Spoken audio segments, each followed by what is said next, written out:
hubungannya ragam dengan simpangan baku?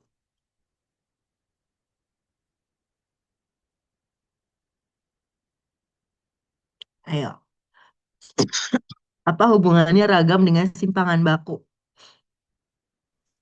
Simpangan baku itu akar dari ragam, Bu. Iya, betul Angela. Simpangan baku itu adalah akar dari ragam. Jadi kalau ragam itu parameternya kemarin ya,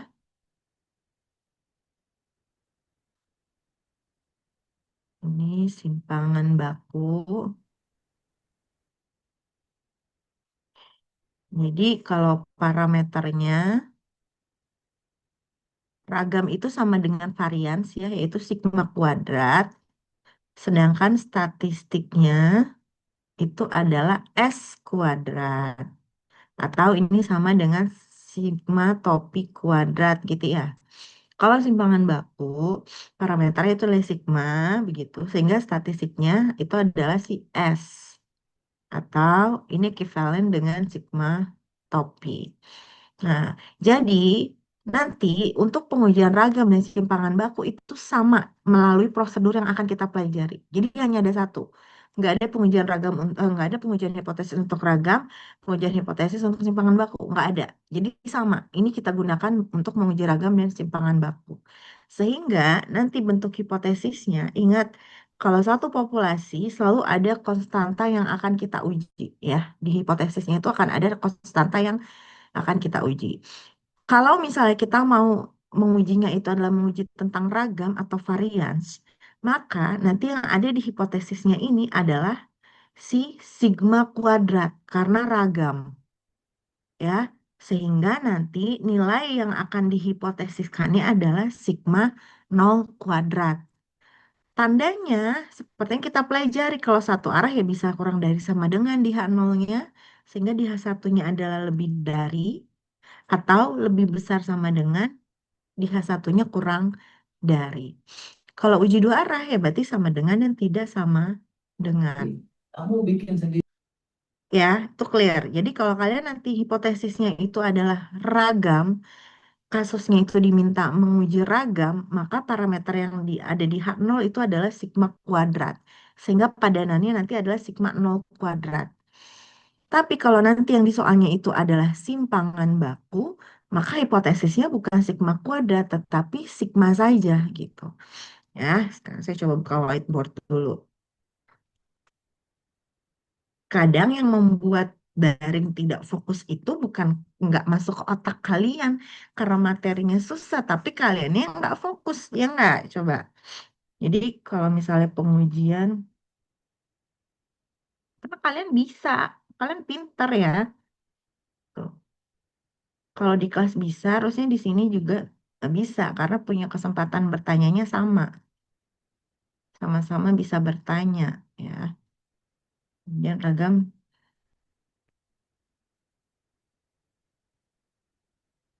atau simpangan baku satu populasi. Oke, jadi jika nanti yang dimintanya itu adalah ragam, ya, maka bentuk hipotesis nolnya adalah bisa ragam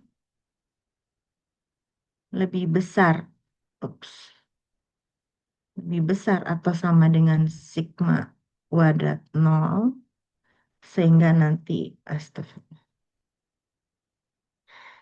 sehingga nanti H1-nya itu adalah ragam kurang dari sigma nol kuadrat, ya, atau H0-nya itu adalah sigma kuadrat kurang dari atau sama dengan sigma nol kuadrat. H1-nya berarti sigma kuadrat lebih besar dari sigma nol kuadrat.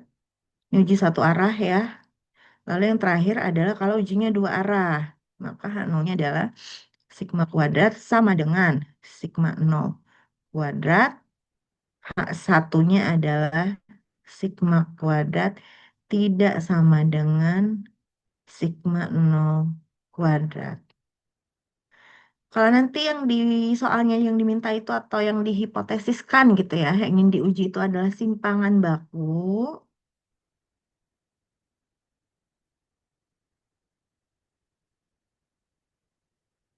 maka ganti sigma kuadrat dengan sigma dan sigma nol kuadrat dengan sigma nol.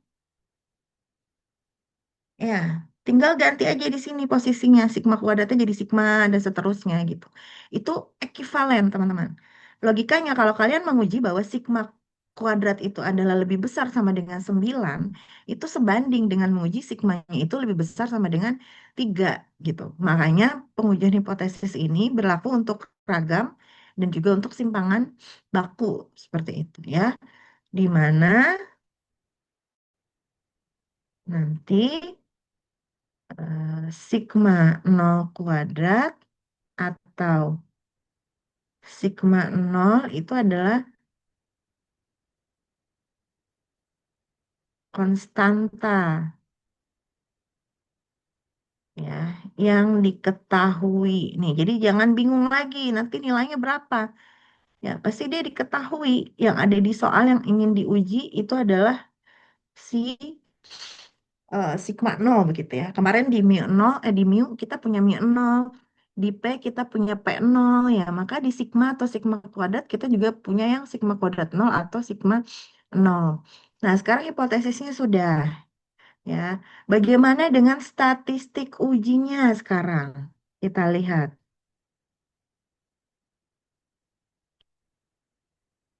Statistik ujinya. Saya kembali lagi dulu ke PPT yang tadi ya.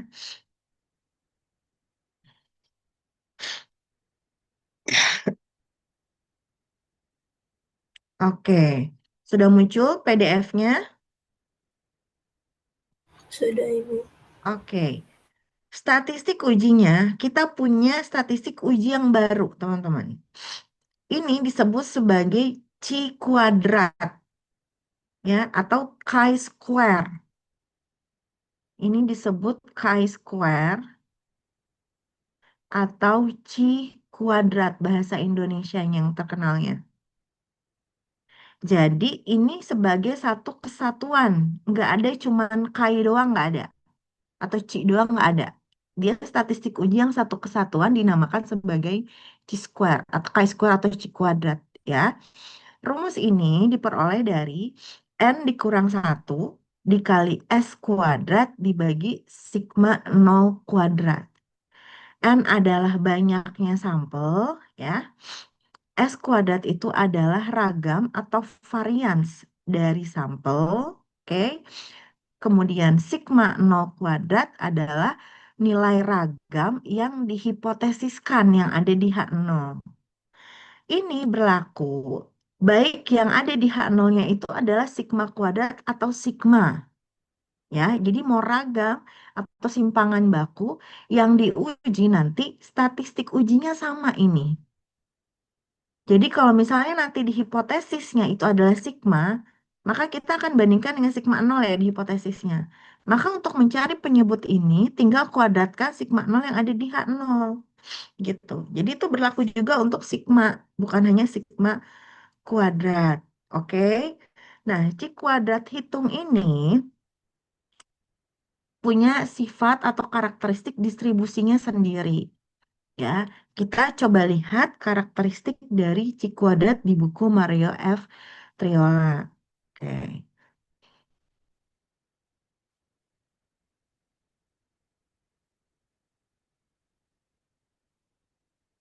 Ini adalah ya sifat-sifat dari distribusi chi-square.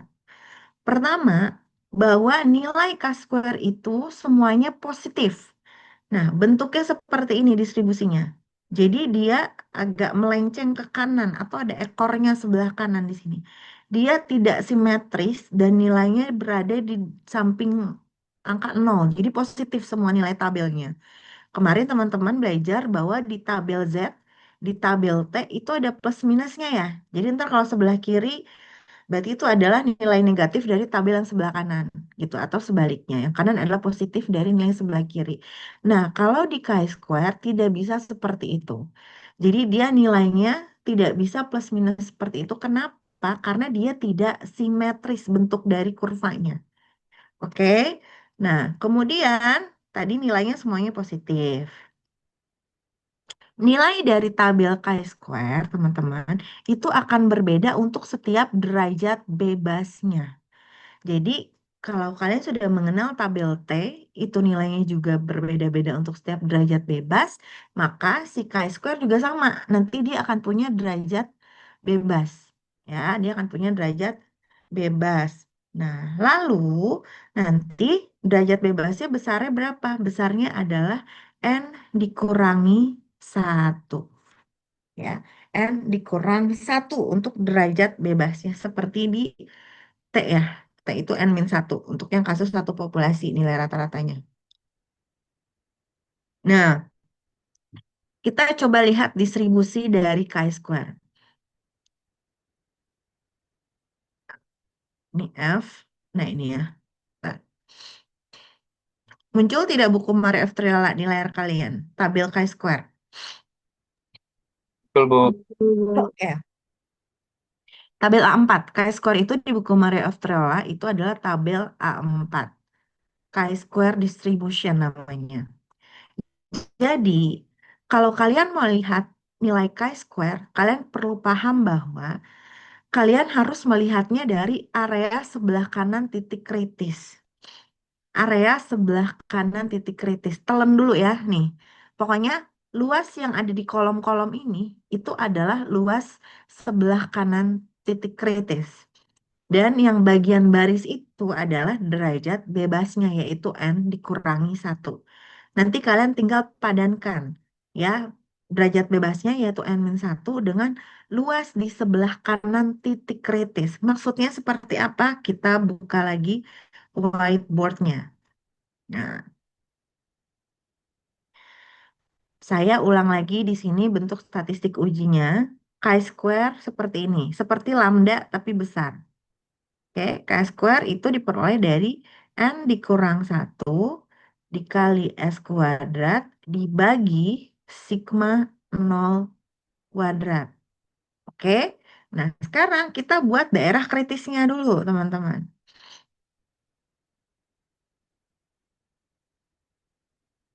Ingat, sama prinsipnya, untuk melihat daerah kritis, kuncinya adalah lihat H1-nya.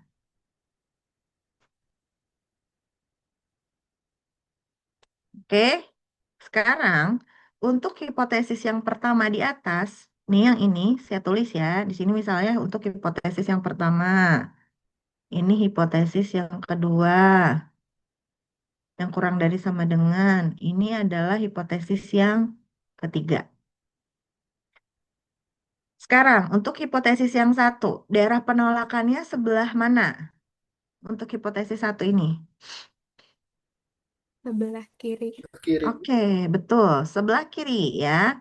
Jadi daerah kritis untuk yang hipotesis pertama, maka kalau kita gambar, bentuk wilayah penolakannya adalah sebelah kiri. Ingat, sebaran chi-square positif. Jadi kalian nggak gambar gini lagi ya. Titik tengahnya nol. Nggak gini. Ini sebaran normal dan sebaran T. Jadi kalau kita sudah masuk ke pengujian ragam, sebarannya adalah sebaran chi-square. Jadi bentuk dia sebagai sebaran yang non-negatif. Nah, untuk hipotesis yang pertama, H1-nya adalah kurang dari, teman-teman. Ya, ujinya sebelah kiri. Maka daerah yang diarsirnya itu adalah sebelah kiri sini. Nah, ini luasnya sebesar alfa atau taraf signifikansinya. Ini luasnya sama dengan alfa.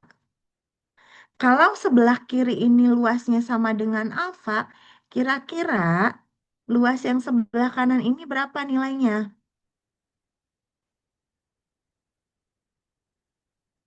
Alfa min. Alfa juga? Satu min alfa. Satu min alfa. Betul, Zulfa ya.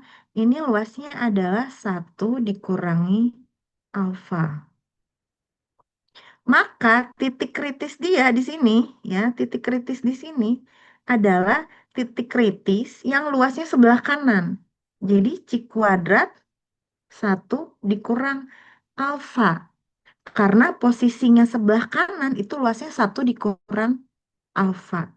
Jadi clear bahwa tadi yang sebelah kiri ini adalah daerah tolak Hano. Alhamdulillah. Ya, karena tadi ujinya sebelah kiri, ini adalah tolak H0. Ini adalah terima H0. Kita ambil contoh. Contoh, misalnya alfanya 5%,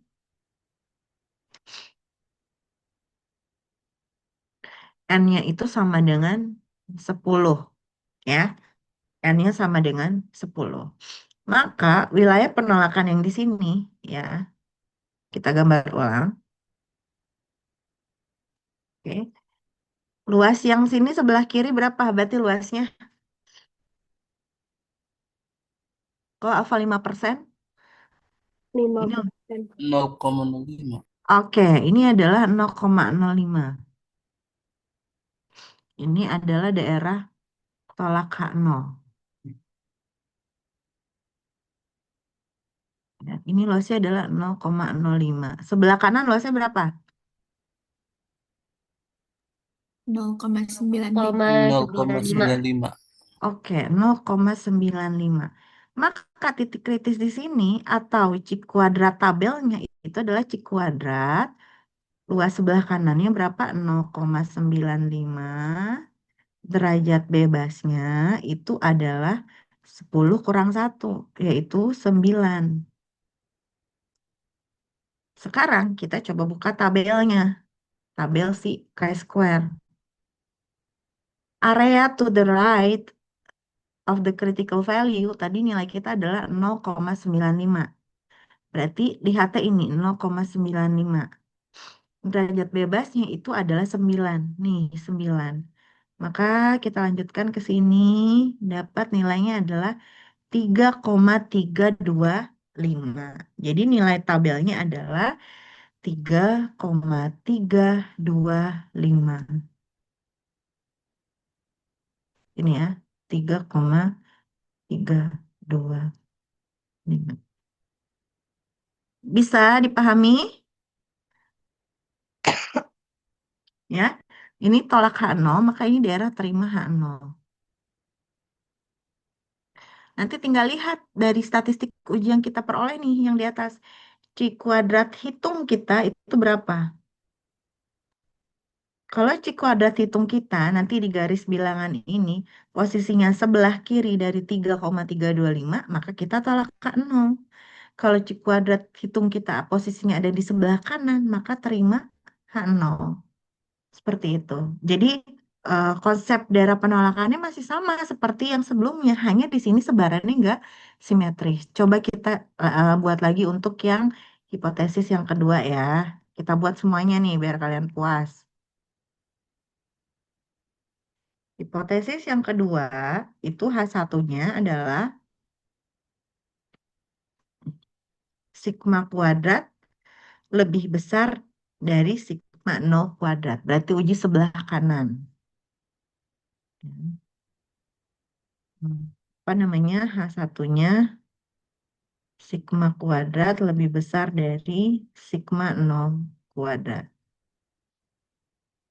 Bikin lagi sebarannya.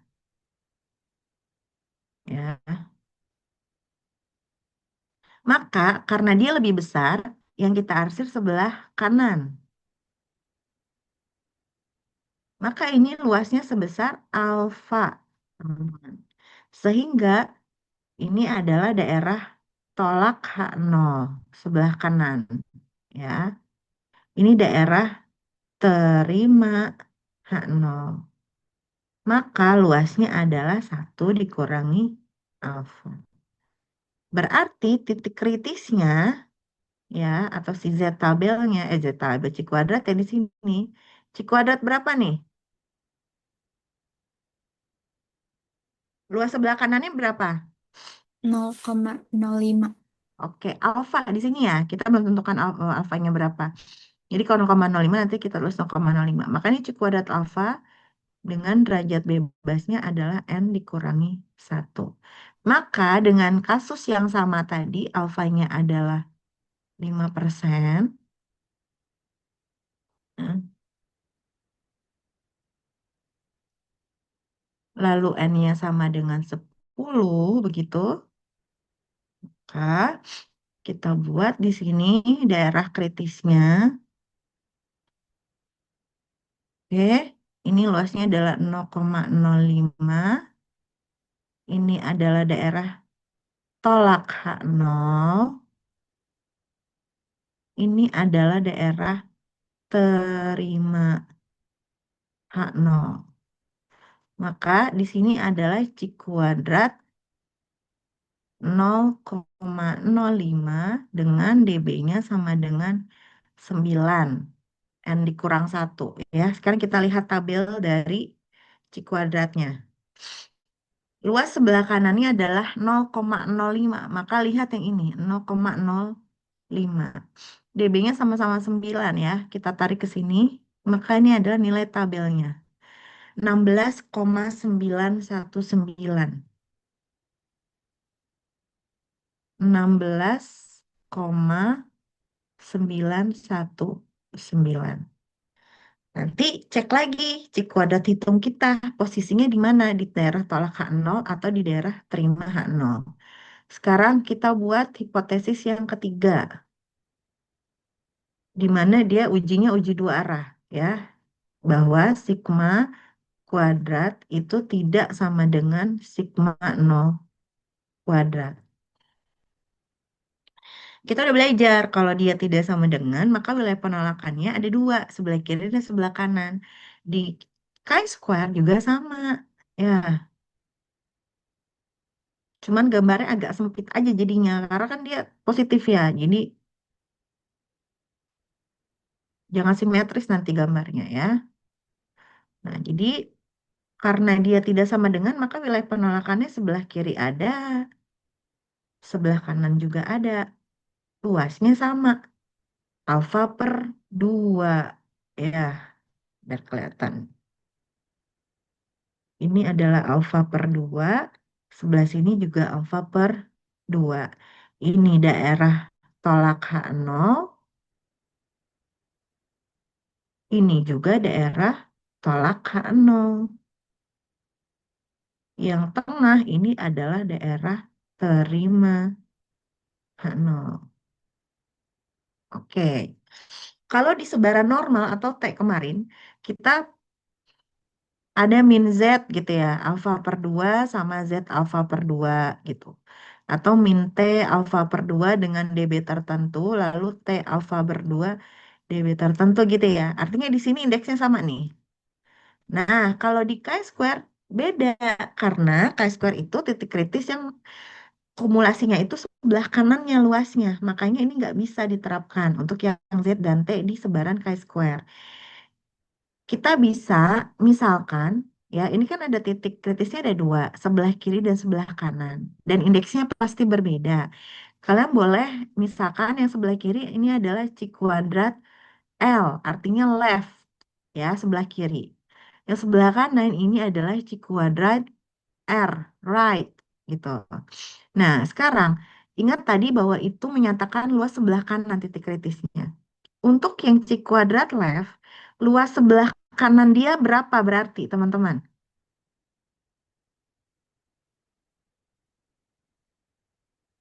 0,05. Alfa Kita per nggak 2. bicara, kita nggak bicara alfanya berapa dulu. Dari gambar ini, Luas kurva ini sebelah kanannya C kuadrat left ini berapa? Luas sebelah kanannya. Alfa per 2. Ini kan luas sebelah kirinya alfa per 2 ini. Alfa per 2 ini luas sebelah kiri. Luas sebelah kanannya berarti berapa? 1 dikurang alfa per 2. Iya, Eh, 1 dikurang alfa per 2.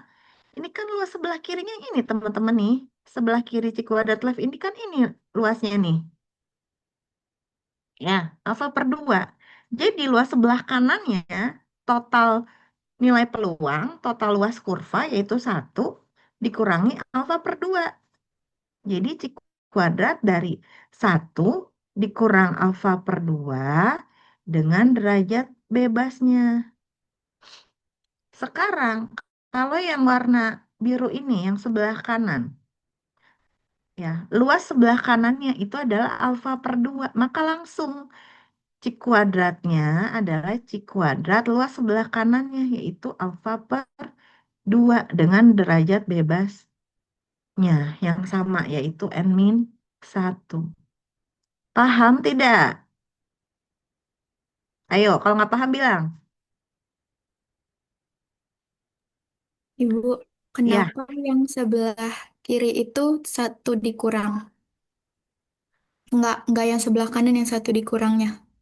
nah, berarti belum paham bahwa kalau kita melihat tabel Chi-square itu lihat luas sebelah kanannya. Ya, gini. Mana kata kuncinya? Untuk melihat tabel Chi-square, lihat luas di sebelah kanan titik kritis atau C kuadrat tabel.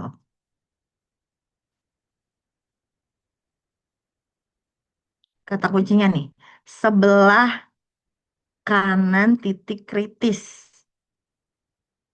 Kata kuncinya. Sekarang kita balik lagi ke gambar yang tadi. Kata kuncinya sebelah kanan titik kritis. Ini saya hapus lagi ya. Kita lihat lagi Aurelia. Nah,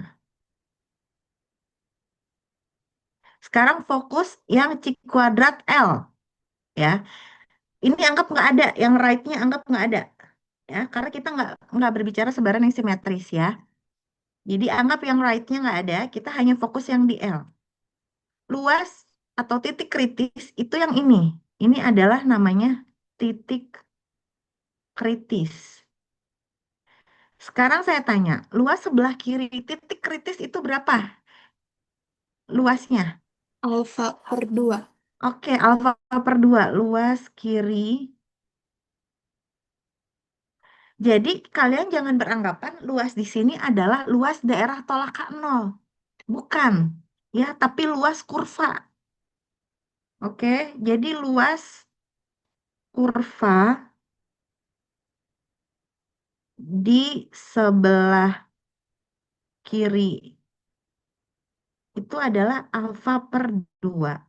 Maka luas kurva di sebelah kanan,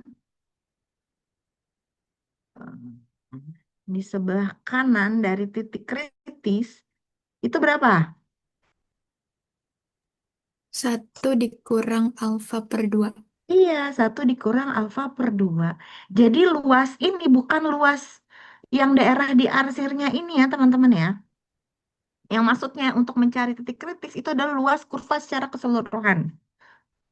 Oke, jadi kalau misalnya untuk yang C kuadrat left, maka karena di tabel itu yang diambil adalah luas kumulatif sebelah kanannya, maka si C kuadrat L ini menjadi C kuadrat 1 dikurang alfa per 2 dengan derajat bebasnya yaitu N dikurangi 1. Ya, yang sebelah kanan ya ini luas sebelah kanannya, luas kurva deh, saya biar teman-teman nggak salah kaprah ya. Luas kurva sebelah kanannya adalah, jelas di situ luas sebelah kanannya adalah alfa per 2. Maka C kuadrat R itu nilainya adalah C kuadrat dari alfa per 2 dengan derajat bebasnya adalah N dikurang 1. Paham ya? Jadi ini bisa dibuat setengah-setengah. Kalau yang sebelah kiri ini, seperti kita uji satu sisi. Yang sebelah kiri. Nah ini. Jadi yang sebelah kirinya, bedanya tadi kita alfa per 2, bukan alfa. Ya, karena dua sisi. Jadi luas kurvanya. Seperti itu. Bukan luas daerah penolakan H0-nya. Sampai sini bisa dipahami? Bisa, Bu. Terima Oke, kasih. iya sama-sama. Yang lain bagaimana? Silakan. Kalau masih bingung bilang. Ya, jadi sekali lagi, untuk menentukan titik kritisnya atau menentukan nilai tabelnya, ya, kalian lihat indeks si C kuadrat tabelnya itu lihat luas di sebelah kanan titik kritisnya. Mau H1-nya kurang dari, mau H1-nya lebih besar, mau H1-nya tidak sama dengan. Tapi untuk mendapatkan titik kritis atau C kuadrat tabel, itu adalah luas yang sebelah kanan titik kritisnya. Seperti itu.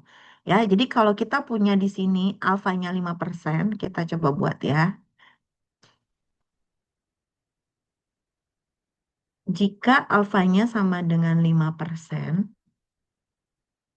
n-nya sama dengan 10, oke, maka daerah kritis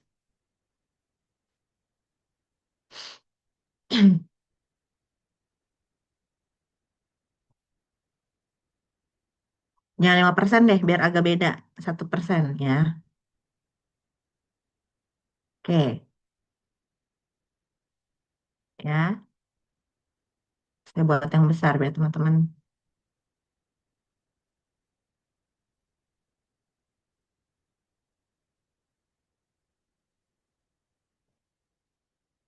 Oke.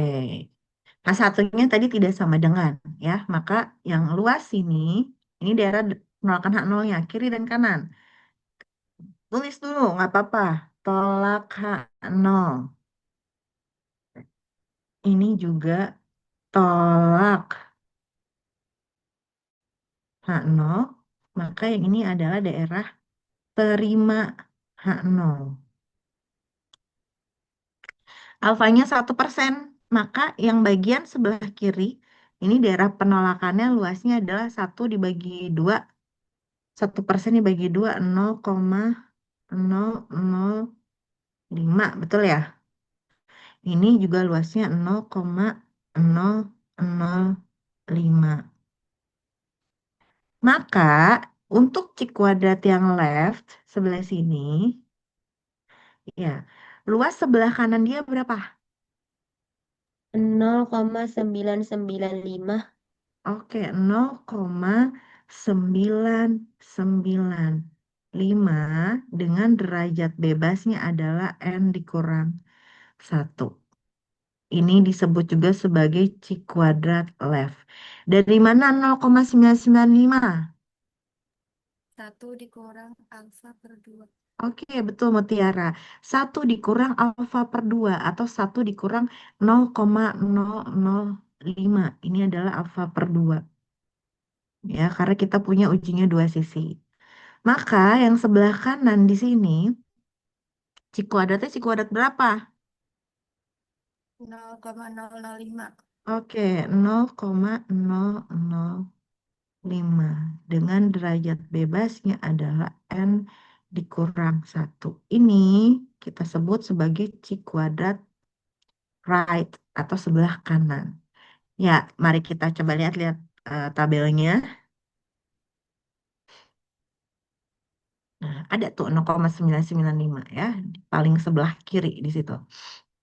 Ya, DB-nya masih 9, luas sebelah kanannya adalah 0,995. Nah, ini adalah 1,735. Sedangkan yang tadi sebelah kanan adalah 0,005. 0,005 ini yang paling ujung. 0,005. DB-nya 9, nilainya adalah 23,589. Jadi Q kuadrat left-nya itu adalah 1,735, sedangkan Q kuadrat right-nya atau sebelah kanannya itu adalah 23,589. Oke, kita kembali ke whiteboard. Saya tulis di sini Q kuadrat left-nya itu adalah 1,735, 1,735. Sedangkan yang sebelah kanannya tadi 23,589. Nah, seperti itu. Jadi ini ilustrasi ya, bagaimana nanti kalian menggambar daerah kritis ya, atau menggambar daerah penolakan H0 begitu. Ya, jadi silakan digambar dulu nanti daerah penolakannya sebelah mana. Nah, baru pada saat menentukan titik kritisnya hati-hati ya. Indeksnya itu luasnya sebelah kanan dari kurva, bukan dari daerah penolakan H0, luas luas daerah penolakan H0 bukan ya gitu, tapi luas sebelah kanan kurva, sebelah kanan titik kritis tersebut. Ini kita belum masuk contoh soal. Kalau kalian sudah masuk contoh soal, kalian pasti paham ya, karena sederhana kasusnya. Nah, sampai sini dulu silakan ada yang ingin ditanyakan.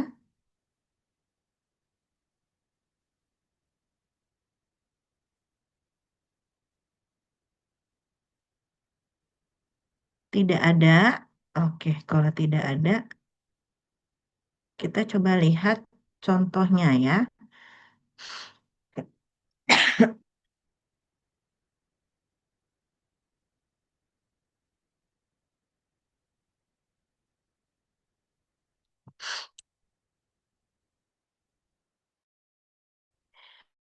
Contoh soal. Bentar, kalau di PPT tadi ada nggak ya?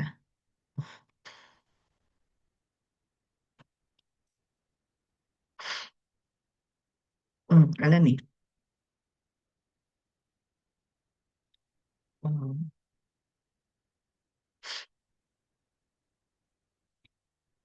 Sudah muncul di layar kalian PPT PDF-nya lagi yang tadi? Sudah, Bu. Sebuah perusahaan aki mobil mengatakan bahwa umur aki mobil yang diproduksinya mempunyai simpangan baku 0,9 tahun. Ya, sebentar, ada telepon.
Di mana sekarang?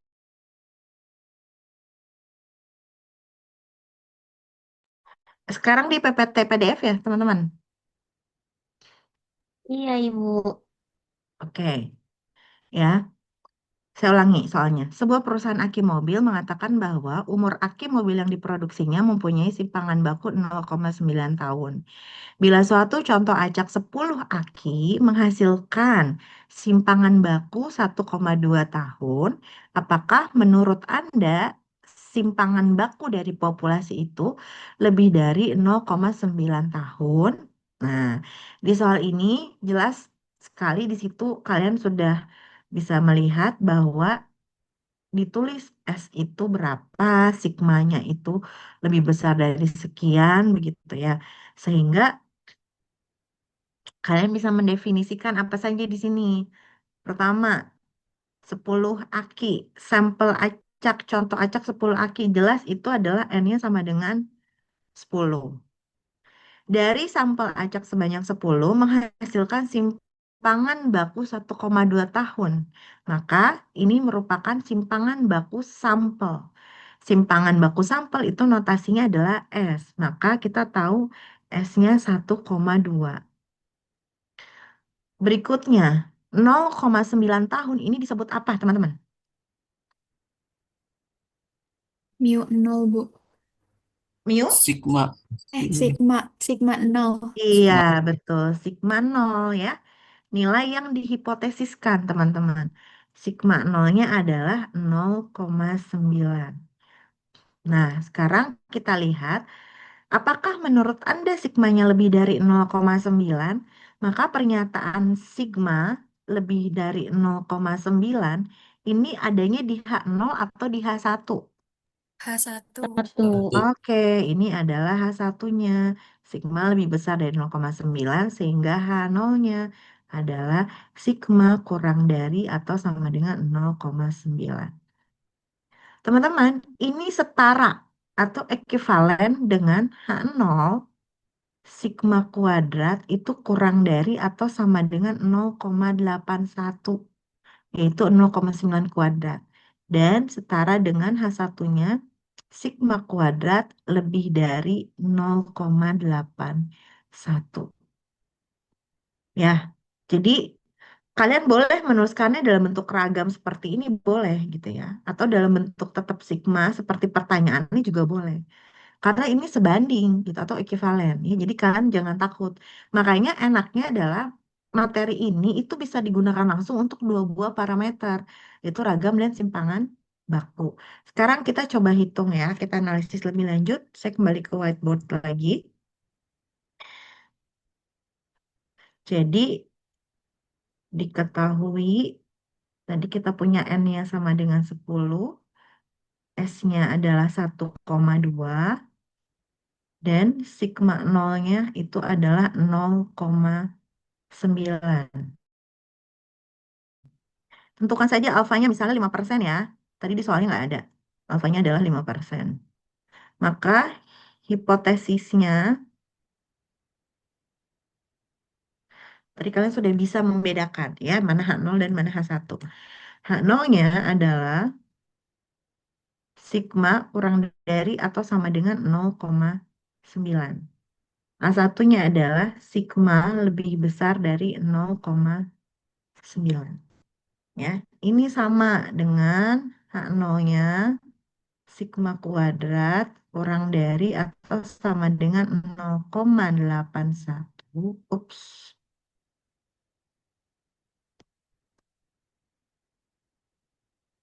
Ya. Oh, H1-nya sigma kuadrat lebih besar dari 0,81.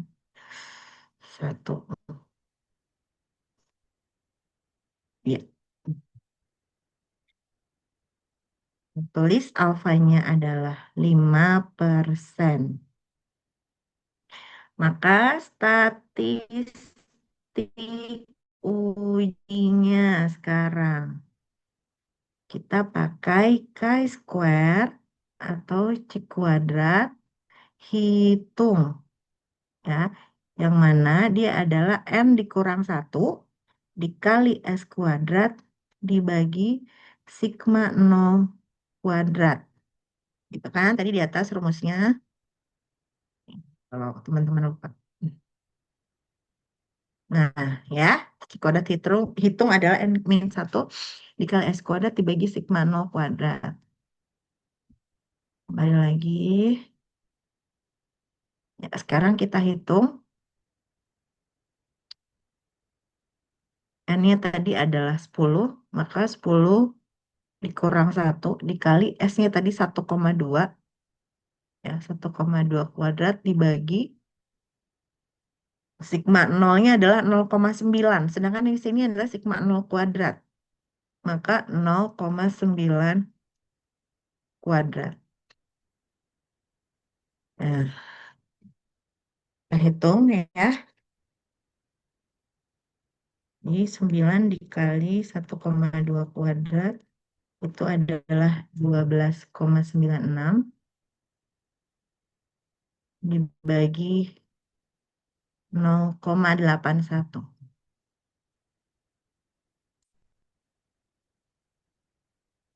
16. Pas bulat 16, teman-teman. Ini saya tulis 16,6. Ya. Sekarang kita buat daerah penolakannya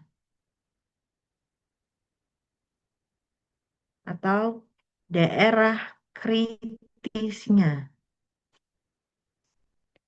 Sekarang ujinya sebelah kanan atau sebelah kiri? Kanan. Kanan. Oke. Kanan, maka daerah penolakan H0-nya ada di sebelah kanan. Kita gambar. Ya, ini adalah daerah tolak H0-nya. Luasnya sebesar alfa. Alfanya adalah 5%. Jadi ini adalah tolak H0. Ini adalah daerah terima H0. Maka titik kritisnya di sini adalah C kuadrat. Luas sebelah kanannya berapa berarti? 0,05. Oke, 0,05 dengan derajat bebasnya sama dengan 9. 9 diperoleh dari N dikurang 1 ya. Tadi kita sudah ada nih 0,05 dengan dB 9 ya di atas kalau tidak salah itu adalah 16,919. Pas banget soalnya ya. 16,919. Tadi deh kalau nggak salah yang uji sebelah kanan.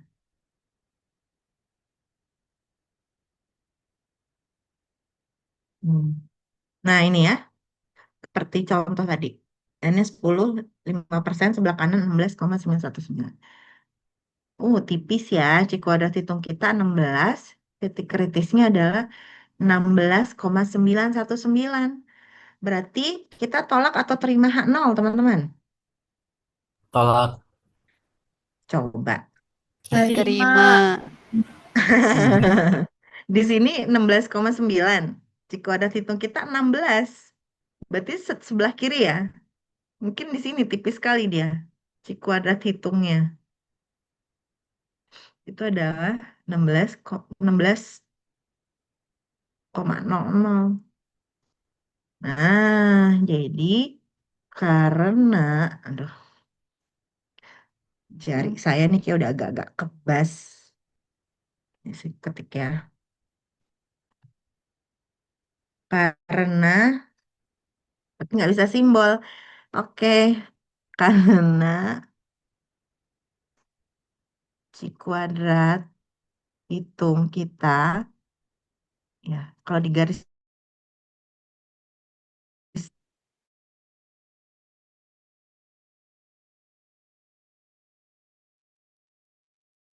oke, sorry, saya keluar ya. Iya, Bu. Oke,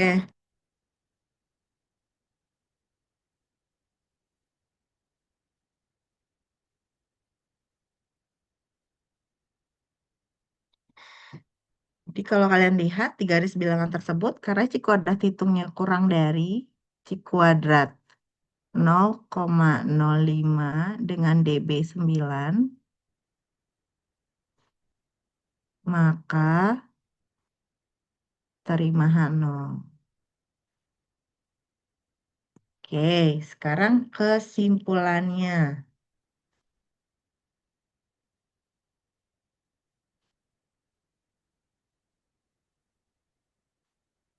Simpulannya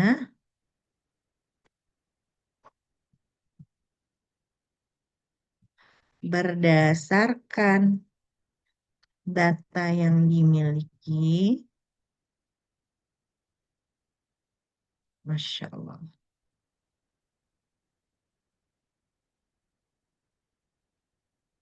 Nggak usah deh kalau gitu ya. Berdasarkan data yang dimiliki dengan alfa 5%, kita terima H0, maka belum cukup bukti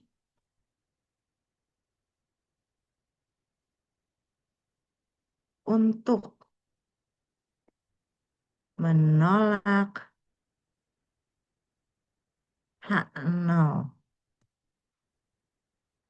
Kita kaitkan dengan kasusnya. Artinya, keputusan kita adalah terima H0, maka kesimpulannya adalah terima H0.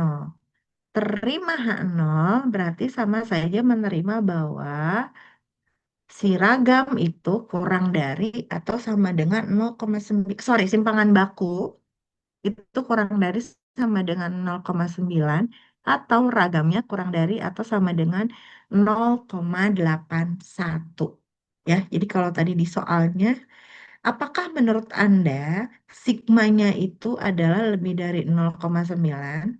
Artinya apakah simpangan baku dari umur aki mobilnya itu lebih dari 0,9 gitu ya. Ternyata tidak ya, bahwa simpangan baku dari umur aki mobilnya itu kurang dari atau sama dengan 0,9. Malah lebih bagus nilai simpangan bakunya jadi lebih kecil karena di bawah 0,9. Berarti artinya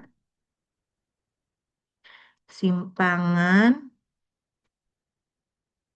baku bagi umur aki mobil kurang dari atau sama dengan 0,9. Seperti itu ya. Jadi tinggal dikaitkan lagi dengan eh, kasus pada soalnya. Bisa dipahami, teman-teman?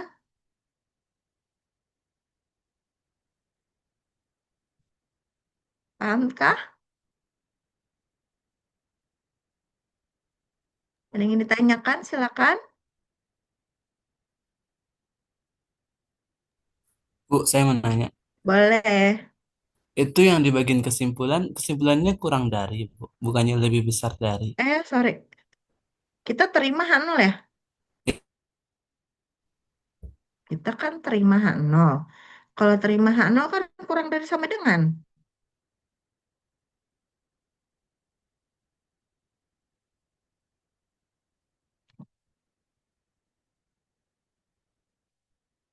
Kesimpulannya terima H0 kan? Kita kan kesimpulannya terima H0, maka lihat H0-nya.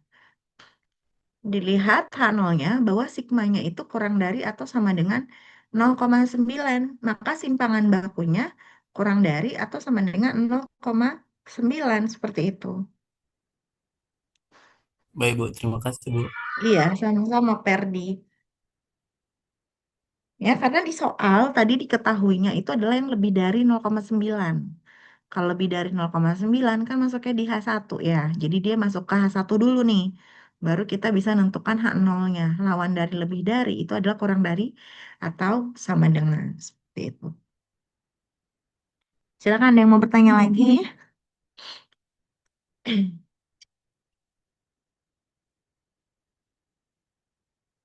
Ayo, kalian kalau nggak bertanya, Kalian bingung sendiri. Tidak ada berarti ya. Oke. Sekarang kita coba lihat di buku Mario Australia contohnya yang ada di buku sana ya. Hmm. Nih. Jadi teman-teman, kalau kita berbicara ragam, kalau berbicara simpangan baku dan ragam, itu kan sebetulnya kita berbicara penyimpangan data terhadap rata-ratanya. Sejauh mana sih data itu menyebar gitu ya. Jadi kalau kita berbicara simpangan baku, itu artinya kita berbicara presisi, ya, presisi gitu. Kalau misalnya mungkin ada yang suka bola, kalau kita berbicara pemain bola, itu ada akurasi, ada presisi gitu. Kalau kita berbicara akurasi, ya misalnya titik targetnya di tengah. Kalau berbicara akurasi, itu lebih berbicara apakah target kita itu atau apakah hasil yang kita lakukan itu tepat di titik target gitu, atau dia menyimpangnya sejauh apa. Itu kita berbicara akurasi. Tapi kalau presisi itu ketika pemain bola misalnya ini gawangnya ya, gitu. Nendangnya itu ke sini terus gitu. Walaupun dia nggak gol ya, tapi dia presisinya tinggi gitu. Tapi mungkin akurasinya rendah gitu. Jadi kalau simpangan baku itu lebih berbicara presisi bukan akurasi. Nah, kalau berbicara presisi ya itu sering sekali dikaitkan dengan kasus pengendalian mutu atau quality control dari suatu produk. Jadi kalau kalian punya usaha gitu membuat pakaian gitu ya atau produk lainnya, maka kalian sebisa mungkin punya tingkat kesalahannya itu sekecil mungkin gitu. Jadi antara satu produk dan produk lainnya itu seragam ya kualitasnya. Kalau kalian buat baju ya lingkar dada untuk XL misalnya 120, ya 120 gitu. Jangan ada yang 115 gitu. Kadang kan ada defect ya di produk itu sehingga membuat produk itu tidak seragam. Nah, itu yang menyebabkan nilai ragamnya itu tinggi. Karena antar satu produk dan produk lain terlalu berbeda jauh gitu. Misalnya dari lingkar dadanya atau panjang bajunya misalnya segala macam. Nah, ketika eh, produknya itu serupa gitu ukuran dan segala macamnya, maka ragamnya akan kecil atau simpangan bakunya akan kecil gitu. Nah, di kasus ini di buku Mario F. Triola dia mencontohkan kasusnya adalah quality control dalam pencetakan koin berdasarkan metode tradisional gitu.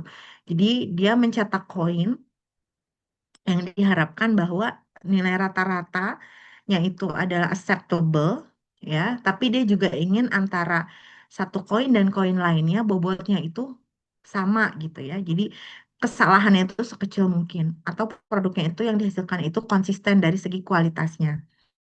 Nah, dia coba meneliti apakah si koin itu tuh yang diproduksi itu sudah quality control itu sudah baik atau belum begitu. Sehingga dia mencoba mengambil sampel. Sampelnya itu sebanyak 37 koin. Kemudian dia ukur bobot dari si setiap koinnya tersebut, teman-teman. Ternyata dari 37 koin tersebut memiliki rata-rata bobot sebesar 2,499 gram. Dan simpangan baku dari sampelnya itu, dari data 37 koin itu, simpangan bakunya adalah 0,01648. Ya. Kemudian, suatu pengujian hipotesis akan memverifikasi ya, apakah mana tadi? Apakah sampel itu berasal dari populasi dengan rata-ratanya 2,5 gram gitu. Dan gunakan 5% taraf signifikansi untuk menguji pernyataan bahwa bobot dari koin secara populasi semuanya gitu ya, apakah bobot koinnya itu memiliki standar deviasi atau simpangan baku less than kurang dari 0,023 gram. Jadi dia bilang bahwa dalam suatu produk itu kan biasanya ada spesifikasinya. Misalnya nilai rata-rata bobotnya itu tidak boleh di bawah bobot dari koinnya itu tidak boleh di bawah rata-rata gitu ya. Atau di sini standar deviasinya itu dia ada spesifikasinya yaitu 0,023.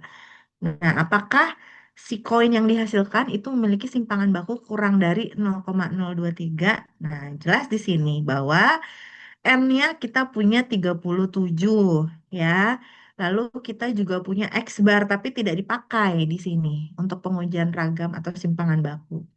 Simpangan bakunya kurang dari 0,023. Jadi 0,023 ini apa teman-teman? Nilai apa?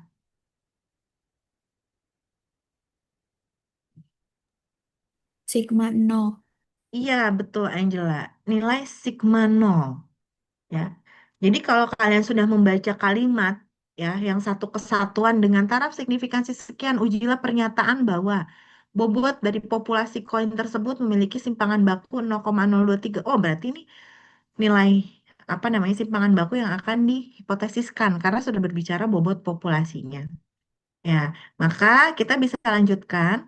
Berarti di sini standar deviasi simpangan baku. Maka kita punya simpangan bakunya kurang dari 0,023. Masuknya di H0 atau di H1. H1. Satu. Oke, jadi H1-nya adalah sigma kurang dari 0,023, sedangkan H0-nya adalah maka lawannya yaitu lebih besar atau sama dengan 0,023. Ya, sekarang kita coba lihat, di buku sudah ada jawabannya. Maka statistik ujinya dengan cara yang sama seperti tadi ya. Kita hitung N dikurang 1 dikali S kuadrat dibagi sigma 0 kuadrat, begitu ya.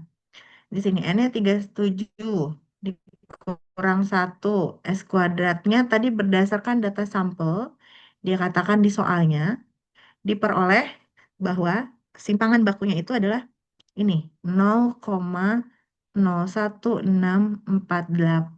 Maka itu kita jadikan sebagai S atau kalau cari S kuadrat tinggal kita kuadratkan di sini.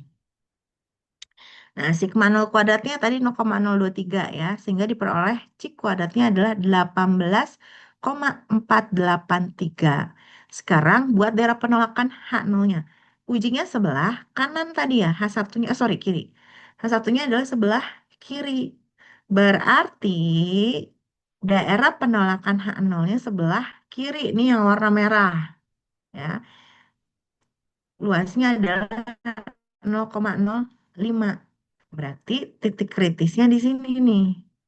Coba luas sebelah kanannya berapa? 0,95. 0,95. Oke, berarti ini adalah cik kuadrat 0,95 dengan derajat bebasnya tadi 37 dikurangi 1, yaitu 36. Sekarang kita coba lihat apakah sama nilainya ya, nilai si titik kritisnya atau cik kuadrat tabelnya. 37, 37 kayaknya nggak ada deh di sini. Nah, dia tidak ada 37 ya, dia dari 30 langsung ke 40. Jadi nanti kita ambil yang mendekati. Tapi luas sebelah kanannya itu tadi adalah 0,95. Maka kita ke kolom 0,95 ini ya. Saya hapus dulu.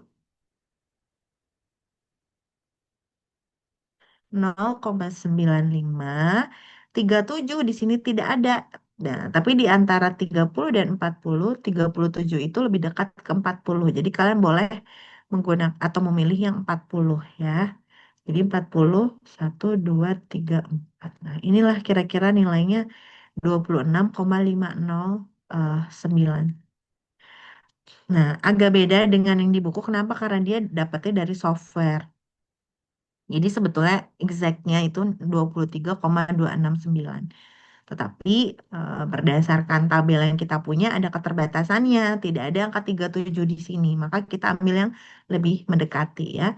Jadi di sini 26,509. Oke, kuadrat hitung kita tadi 18, sekian. Nah, 18 itu posisinya di sebelah kiri sih, titik kritis di sini sebelah kiri. Maka kita tolak H0. Dia buatnya kayak agak simetris, tapi sebenarnya nggak simetris seperti ini ya, si chi-square itu. Kecuali sampelnya banyak, dia lama-lama akan berdistribusi normal, teman-teman. Si chi-square itu. Nah, kira-kira seperti itu. Berarti tolak H0 ya, karena chi-square-nya kuadrat hitung kita kurang dari si kuadrat tabel, maka tolak H0. Maka kesimpulannya, kalau tolak H0, maka kita terima H1 ya. Terima H1 itu artinya simpangan bakunya kurang dari 0,023. Maka berdasarkan data yang dimiliki dengan alfa 5% sudah cukup bukti untuk menolak H0. Artinya bahwa simpangan baku dari bobot koin ya atau bobot populasi koin begitu itu kurang dari 0,023 atau kurang dari batas spesifikasi yang ditentukan. Artinya bagus. Antara koin satu dengan koin lain itu hampir seragam ya. Jadi kalau simpangan bakunya kecil, presisinya tuh tinggi. Seperti itu. Nah, itu gambaran kira-kira kita melakukan pengujian hipotesis untuk parameter simpangan baku dan juga ragam satu populasi. Bisa dipahami semuanya? Bisa, Ibu. Mudah kan? Ayo. Alhamdulillah, luar biasa. Allahu Akbar. Allah. Udah, Bu. Teman-teman yang lain gimana nih? Bu, Ya, berarti kalau satu. semisal datanya yang ada yang nggak perlu ditulis ya, Bu? Iya, nggak perlu. Ini tuh kasusnya dia sekaligus menguji hipotesis untuk rata-rata. Jadi di satu kasus ini dia apa namanya meminta dua hal. Dia minta untuk menguji hipotesis untuk rata-rata atau nilai tengah ya atau mu begitu. Dan dia juga meminta untuk menguji simpangan bakunya. Karena kita lagi belajar yang simpangan baku, jadi kita nggak melakukan uji hipotesis untuk yang nilai tengah. Bisa aja nanti kasusnya seperti ini di UAS bisa aja gitu ya.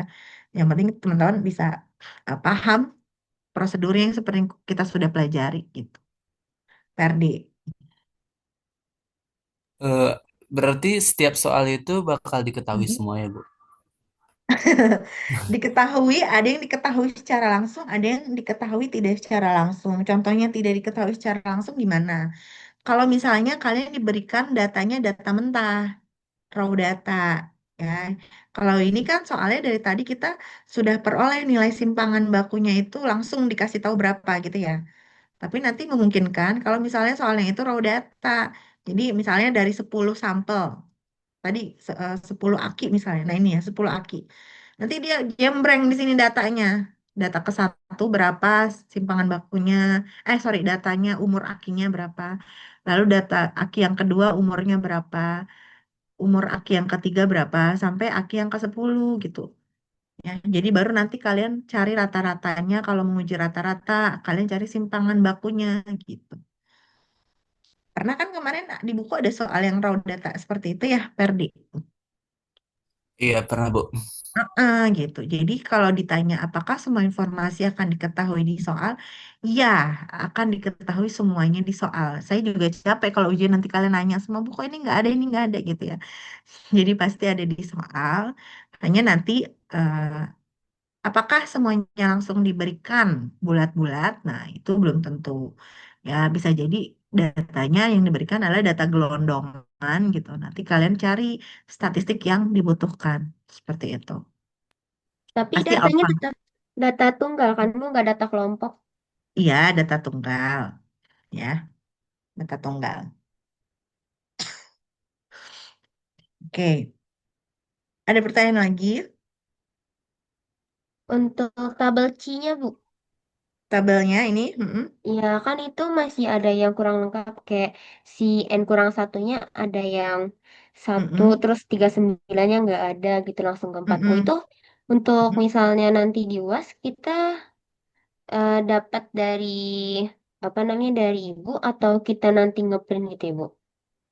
Kalau tabel saya perbolehkan untuk print ya. Jadi dari buku Mario F. Triola ini bisa satu paket. Kalian print atau fotokopi. Jadi mungkin ada satu orang yang print lalu difotokopi dari mulai sini ya. Ya, di buku ini halaman 748. Jadi tabel A1 kalian binomial kita kemarin nggak belajar ya. Untuk yang saya ya, materi saya nggak ada binomial. Yang dibutuhkan itu kemarin adalah tabel normal, tabel T, chi-square, nanti juga ada tabel F gitu untuk yang dua populasi seperti itu, teman-teman. Mungkin yang terakhir adalah si tabel 6 di materi terakhir.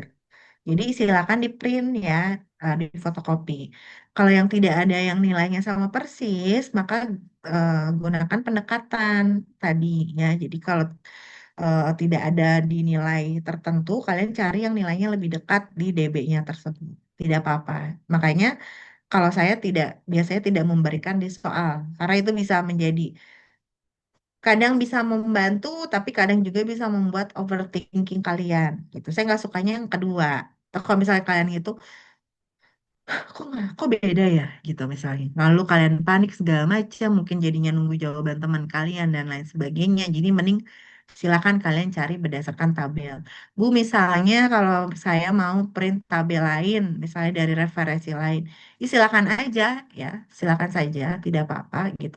Tapi yang pasti nanti saya akan mencoba mengecek gitu nilai tabel berdasarkan eh, Mario F. Triola berapa gitu ya. Dan tabel eh, bukan tabel ya, artinya Excel. Nanti pakai Excel kan kita bisa cari DB tertentu langsung. Kalau 37 saya bisa keluarkan 37. Jadi kalau teman-teman memang beda banget ya pasti salah gitu aja. Makanya sepakati saja pakai tabel yang ada di buku Mario F. Triola ya. Saya tidak akan memberikan nilai tabelnya. Apakah menjawab hal tersebut? Menjawab Bu, sangat menjawab. Terima kasih Bu. Oke, sama-sama Nadia. Bu, saya mau Ya, nanya. boleh Ferdi Kalau silakan. kalau semisal di UTS nanti, di UTS, di Buat. UAS nanti, Mm-mm, itu kita gunain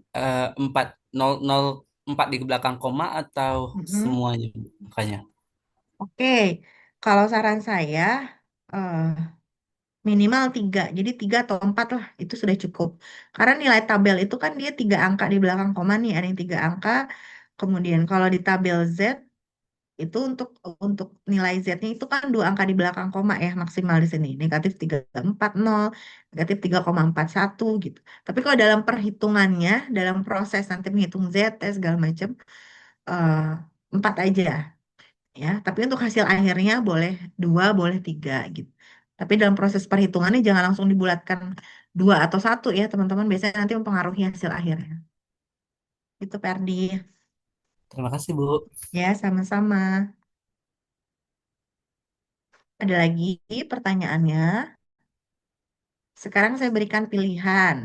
Mau lanjut ke materi yang ragam dua populasi atau cukup sampai sini?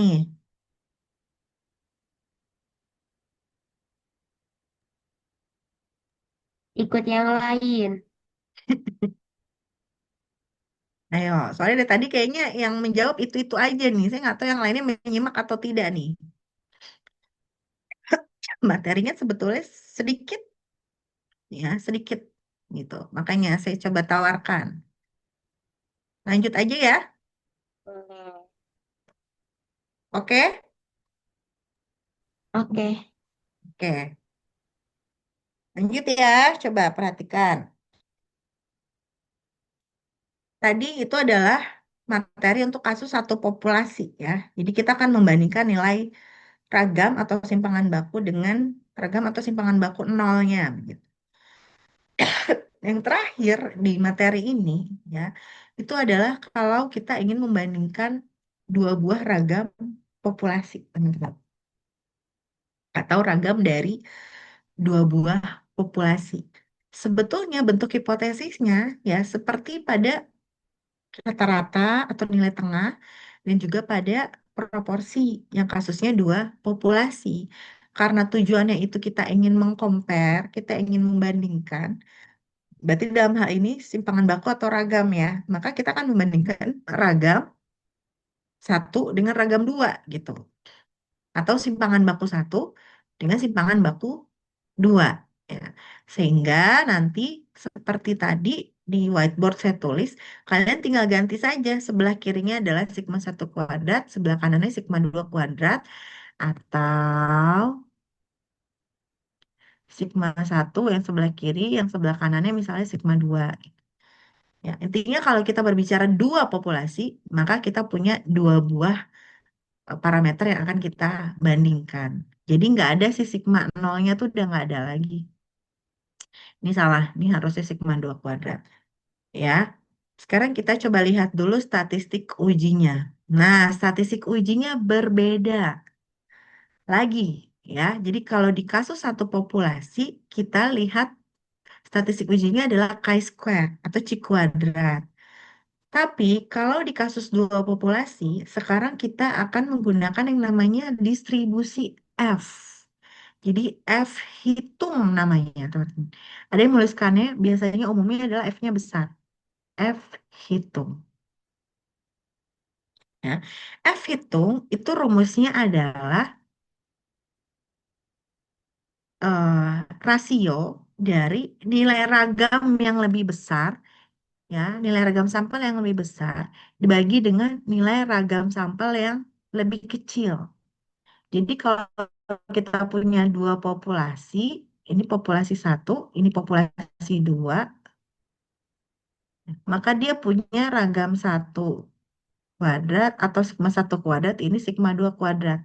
Atau dia punya sigma satu, dia punya sigma 2. Diambil sampel gitu ya. Dia punya S1, dia punya S2 gitu. Atau dia punya S1 kuadrat, dia punya S2 kuadrat. Dalam mencari F hitung, yang menjadi pembilang di sini itu adalah nilai yang memiliki varians lebih besar. Gitu. Kalau di buku Maria F. Triola, ditulisnya adalah S1 kuadrat dibagi S2 kuadrat.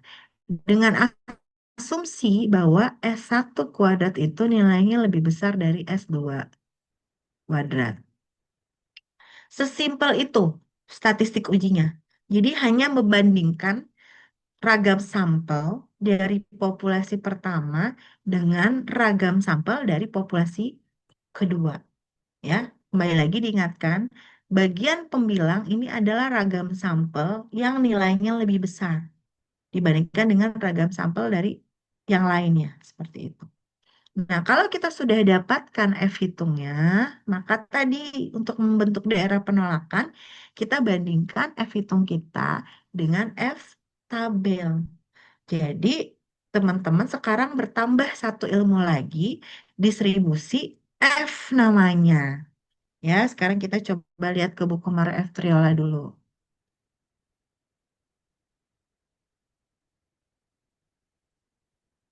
Oke, tabel F ya juga tidak simetris ya, mirip seperti C kuadrat. Dia tidak simetris dan nilainya lebih besar dari 0. Sekarang di layar kalian sudah buku Maria F. Triola kah? Sudah, Sudah, Bu. Ibu. Sudah, Ibu. Oke, ya. Jadi ini adalah tabel F, teman-teman. Kalau di Chi-square, di Chi kuadrat, kita punya derajat bebasnya satu ya. Hanya ada satu buah derajat bebas, yaitu N-1. Kalau di distribusi F, karena dia adalah rasio pembilang dan penyebut, maka derajat bebasnya ada dua. Jadi derajat bebas di F itu ada dua. Jadi ada DB1 namanya, ada DB2. DB1 itu adalah punyanya pembilang, sedangkan DB1 pembilang, DB2 adalah penyebut. Nilainya masing-masing adalah N dikurangi 1. Jadi N1 dikurang 1 untuk DB2, maka N2 dikurangi 1.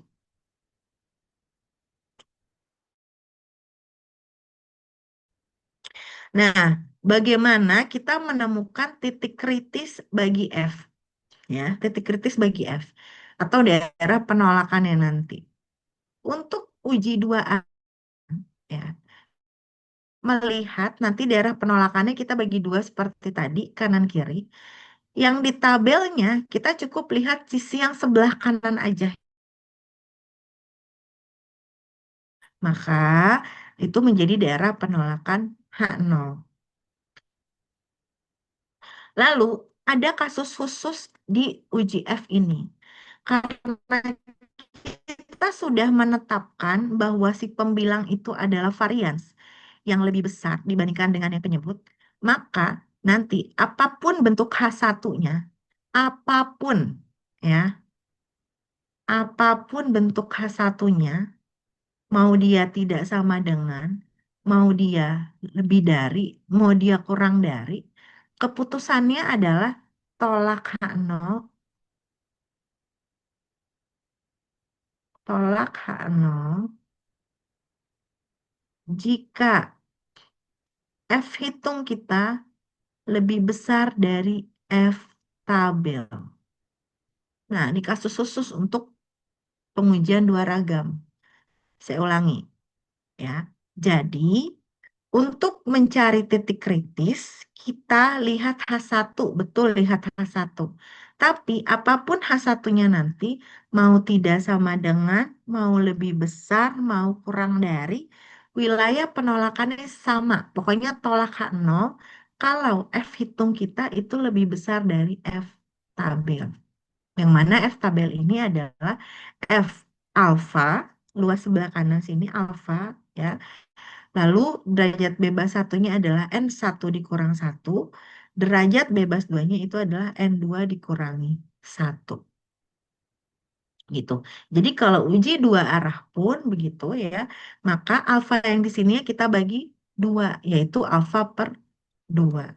Lalu tolak H0 kalau F hitung kita lebih besar dari F tabel, yaitu F yang alfa per 2. Kira-kira seperti itu. Kita coba ke whiteboard lagi ya untuk buat rangkumannya biar kalian gak bingung.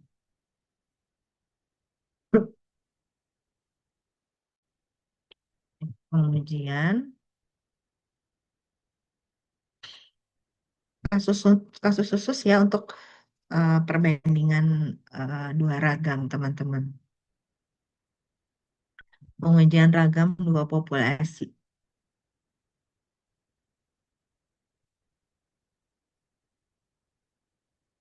Pengujian ragam dua populasi, ya, ragam atau simpangan baku.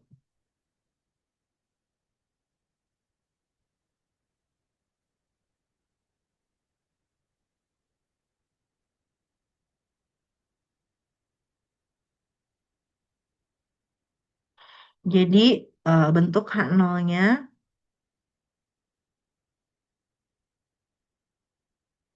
hipotesisnya bisa hipotesis yang pertama bahwa H0-nya ragam dari populasi satu sama dengan ragam dari populasi 2. Sehingga H1-nya adalah ragam dari populasi satu tidak sama dengan ragam populasi 2. Atau hipotesis yang kedua, bahwa hipotesis nolnya adalah ragam populasi satu lebih besar atau sama dengan ragam populasi 2. Lalu ragam populasi satu kurang dari ragam populasi 2. Dan yang ketiga adalah nolnya ragam populasi satu kurang dari sama dengan ragam populasi 2. Hak satunya adalah ragam dari populasi satu lebih besar dari ragam populasi 2. Oke. Nah, untuk simpangan baku, untuk pengujian simpangan baku populasi atau sigma Silakan ganti nanti ya sigma kuadratnya. Sigma kuadrat 1 dengan sigma 1 dan sigma 2 kuadrat dengan sigma. Ya, kemudian kita lihat statistik ujinya.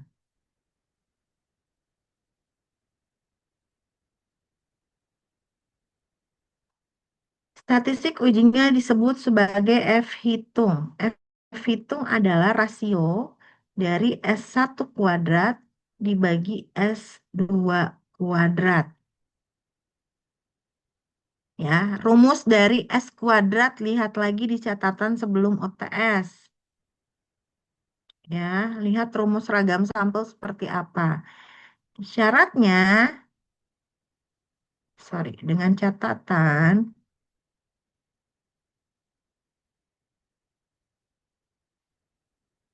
S1 kuadrat itu lebih besar daripada S2 kuadrat. Nah, wilayah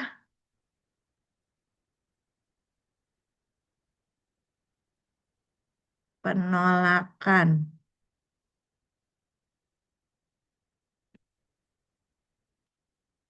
nol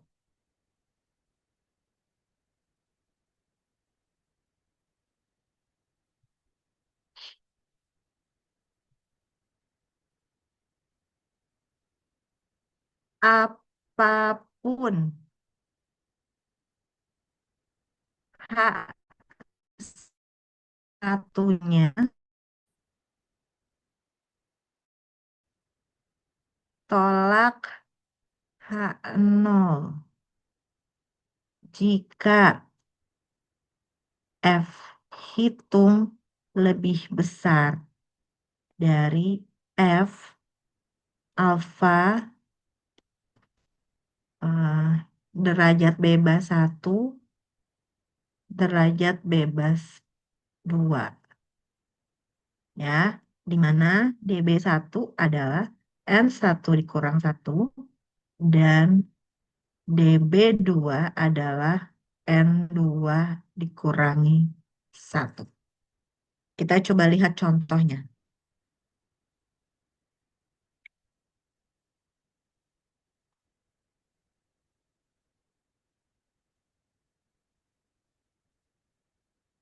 Nah, ini contohnya kebetulan di buku yang dua arah nih bagus nih. Kalau satu arah ini ya udah biasa teman-teman.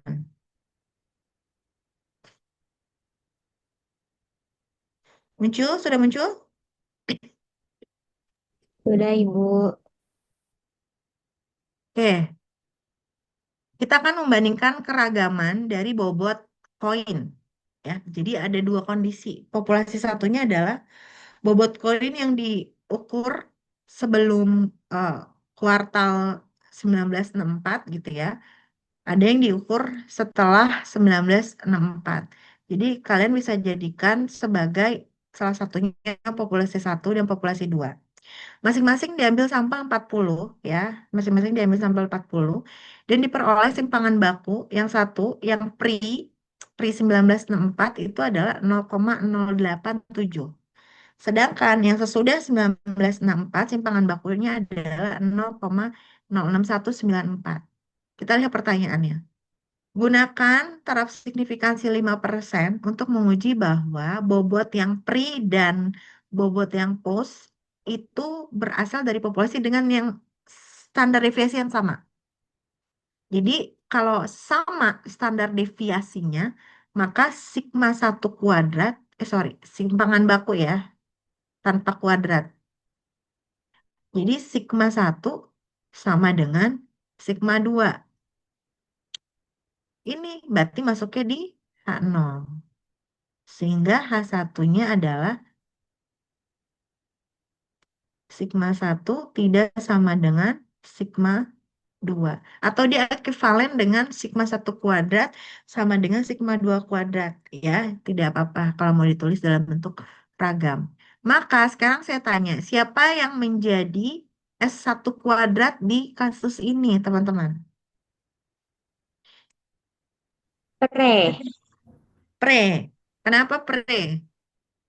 Karena S-nya lebih besar. Oke, ya. Jadi kalau sudah melihat kasusnya, kalian tentukan yang siapa jadi populasi satu, itu adalah yang memiliki simpangan baku lebih besar, yaitu yang 0,08.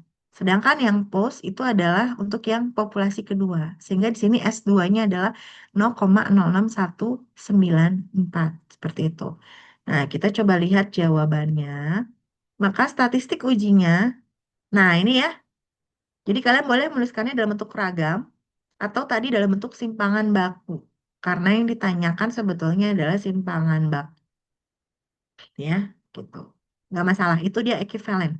Jadi mau nulis yang simpangan bakunya sama atau ragam yang sama itu tidak masalah. Sehingga kalian lihat yang menjadi pembilang itu adalah 0,087 kuadrat ya. Yang menjadi penyebut adalah 0,06194 kuadrat. Itu adalah yang S2-nya. Sehingga F hitungnya adalah rasio dari keduanya, kita bagi, dapat nilainya adalah 1,9729.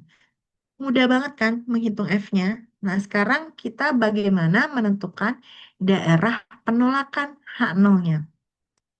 Ya. Karena alfa kita itu adalah 5%, ya, kalau di uji F kita nggak perlu gambar kurva nggak apa-apa, teman-teman. Karena wilayah penolakannya sama, hanya melihat sisi yang sebelah kanan. Jadi seolah kayak uji kanan semuanya. Kenapa? Karena sudah mengasumsikan bahwa dalam menghitung F itu yang disimpan di dalam pembilang itu yang nilainya lebih besar. Jadi kalau kita mau menolak apa namanya si S1 yang sama dengan S2, kita butuh nilai F yang sebesar mungkin gitu. Sehingga wilayah penolakannya adalah kalau nilai F-nya besar, ya di sebelah kanan tuh yang jadi wilayah penolakannya. Nah, berarti karena alfanya itu adalah 5%, ya, maka alfa per 2-nya itu adalah 0,025. Nah, kalian lihat di sini. Karena kita telah menentukan bahwa varians yang lebih besar itu ditempatkan di pembilang dari uji statistik F, maka kita hanya perlu untuk menemukan nilai titik kritis sebelah kanan dari si tabel F-nya. Gitu. Kalaupun nanti ujinya sebelah kanan, sama yang dilihatnya yang sebelah kanan, tapi alfanya nggak dibagi dua. Kalau nanti ujinya sebelah kiri, H1-nya kurang dari, tetap nilai tabelnya lihatnya yang sebelah kanan. Seperti itu. Ya, sekarang kita lihat tabel F-nya belum ya? Tabel F-nya kalian belum lihat ya, tadi lupa saya. Nah, ini tabel F.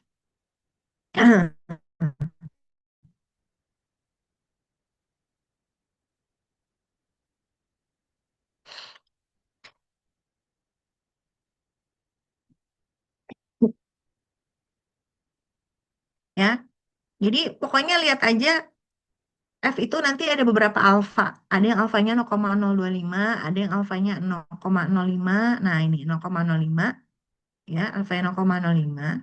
Jadi lihat aja pokoknya dia alfanya berapa gitu. Kalau satu arah ya berarti nggak dibagi dua alfanya. Kalau dia dua arah berarti ambil yang dibagi dua yaitu yang 0,025. Terbatas tabel F itu teman-teman alfanya. Ya, jadi kalau pertanyaan kalian menyambung ke UAS, Bu, berarti nanti alfanya nggak jauh dari 5% kalau perbandingan dua ragam. Iya, karena di tabel yang ada di sini alfanya cuma 5% dan 0,025 aja ya, atau 2,5%. Nah, tadi DB1, DB2-nya, kita coba lihat di kasusnya. N1-nya itu N-nya sama-sama 40 ya. Berarti DB1-nya adalah 39, N dikurang 1. DB2-nya N2 dikurang 1 juga 40 dikurang 1, 39. Gitu. Jadi lihat judul tabelnya, karena dua arah, maka ambil yang 0,025. Kemudian DB1-nya adalah 39, yang mana itu tidak ada. Jadi ini 1 sampai 9. Yang kolom ini adalah derajat bebas 1, teman-teman. Numerator DB, degree of freedom ya. Jadi DB dari pembilangnya, sedangkan yang barisnya ini DB2 atau DF2 itu adalah N2 dikurang 1 ya. Jadi jangan bingung, ini N1 dikurang 1, yang sebelah sini adalah N2 dikurangi 1. Nah, tadi DB-nya 39. Jadi dia berlanjut nih. 9 ya, sampai 9. Lalu sini berlanjut 10, 12, dan seterusnya. Karena 39 itu tidak ada, maka kita pakai 40. Jadi 40 sama 40. Karena nggak ada 39 di sini. Nah, jadi nilai yang mendekati itu adalah si 1,8752. Ini adalah nilai F tabelnya atau titik kritisnya. 1,8752. Nah, kalau pakai software dapat 1,8907 ya. Jadi agak beda sedikit teman-teman. F hitung kita tadi di atas adalah 1,9729 ya. Sehingga F hitung kita itu posisinya adalah lebih besar daripada si F tabel. Maka kita tolak H0 seperti itu. Ya, jadi lihatnya satu sisi aja. Walaupun di sini ada kalau dua sisi dari sebelum-sebelumnya kita bagi dua gitu ya, gambar daerah penolakan ada dua. Tapi kalau untuk di perbandingan dua ragam, kalian seolah-olah semuanya uji kanan gitu aja deh simpelnya. Semuanya adalah uji kanan. Jadi kalau F hitung kita pokoknya lebih besar daripada F tabel gitu ya, maka kita tolak K0. Sesimpel itu. Sekalipun dia dua arah, teman-teman. Ya, jadi karena di sini F hitungnya sudah lebih besar daripada F tabel, maka kita tolak K0. Artinya, karena nilai F hitung kita lebih besar dari F tabel, tolak K0. Oke. Berdasarkan data yang dimiliki, dengan alfa sebesar 5%, begitu.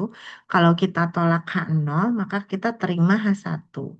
Oh, ternyata berarti keputusannya adalah ragam dari populasi 1 ini berbeda dengan ragam populasi 2. Gitu. Berarti berdasarkan data yang kita miliki, dengan alfa 5%, sudah cukup bukti bagi kita untuk menolak H0.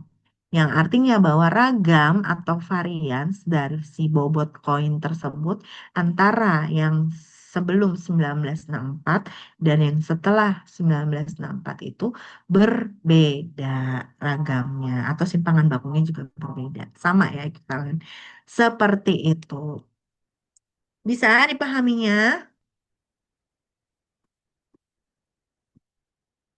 Pokoknya untuk perbandingan dua ragam, tolak H0 kalau F hitung kita lebih besar daripada F tabel gitu aja. Jadi lihat sisi sisi kanannya. Jadi nih,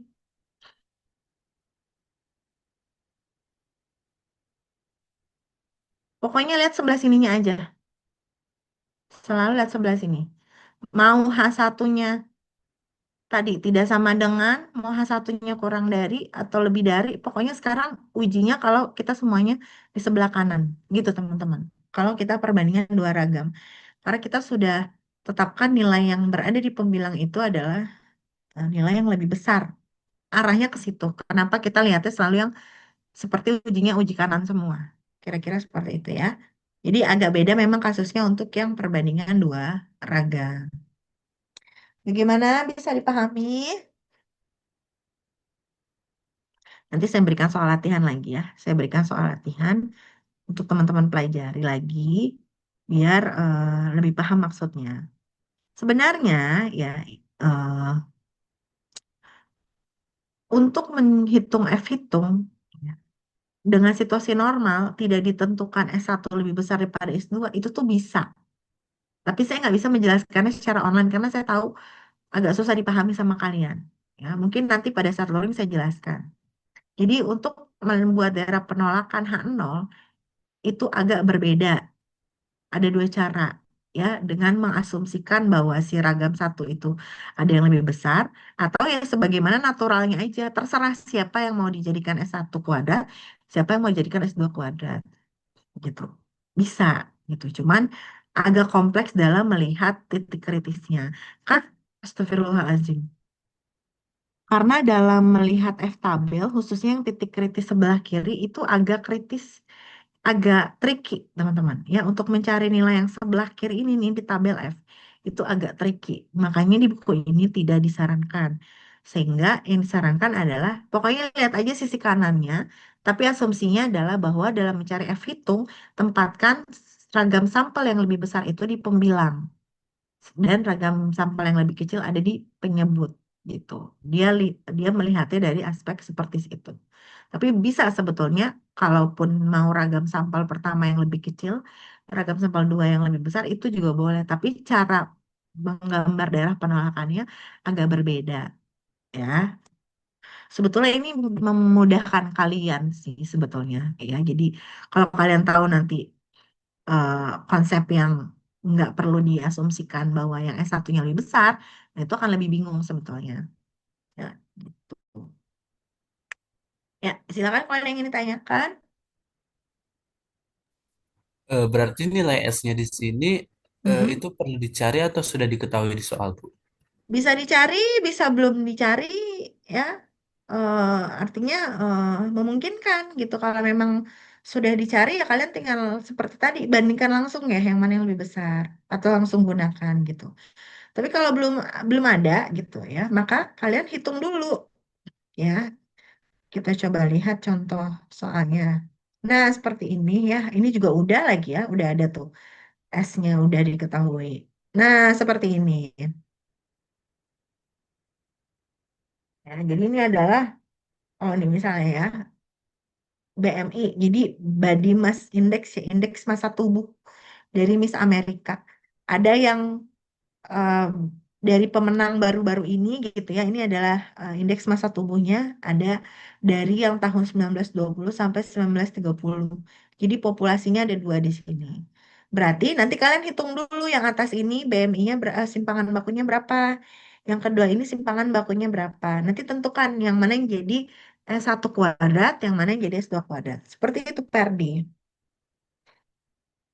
Kalau nilai N-nya itu bakal sama atau berbeda, Bu? Untuk yang ragam, Iya, Bu. ragam bisa berbeda. Bisa berbeda ya. Makanya di sana derajat bebasnya itu adalah N1 min 1, DB2-nya itu adalah N2 min 2. Jadi, M2 min 1. Jadi bersesuaian ya. Jadi F itu kan rasio ya. Jadi F itu kan rasio, rasio dari S1 kuadrat dibagi S2 kuadrat. Maka nanti yang jadi DB1 nih punyanya dia nih. Ini DB2 gitu. Jadi eh, konsisten. Kalau yang ini adalah tadi pri, ya, maka nanti DB1-nya adalah banyaknya sampel di pri dikurang satu, gitu. Kalau yang penyebut, ini adalah DB2, berarti banyaknya sampel yang pos dikurangi satu, gitu. Jadi boleh berbeda antara N1 dan N2 per D. Baik, terima kasih, Bu. Iya, sama-sama.